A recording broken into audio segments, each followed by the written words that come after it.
যখন আমার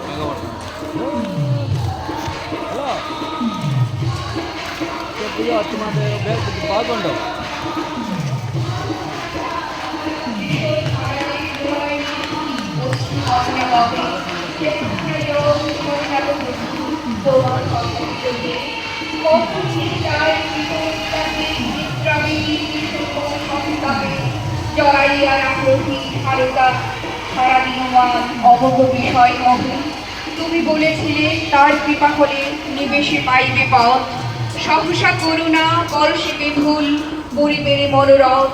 নাহি বিশ্বাস তোমার বচনে মতিয়ারহীন অসার কথনে, শান্তি সুদূর নিদারুণ তৃষা অগ্রগতিতে রাজ্যিতে রবে। দাও গো ঠাকুর ভাগ্যহীনেরে তোমার আশীর্বাদ, প্রদোষী শরীর অমৃত দূর করো মা।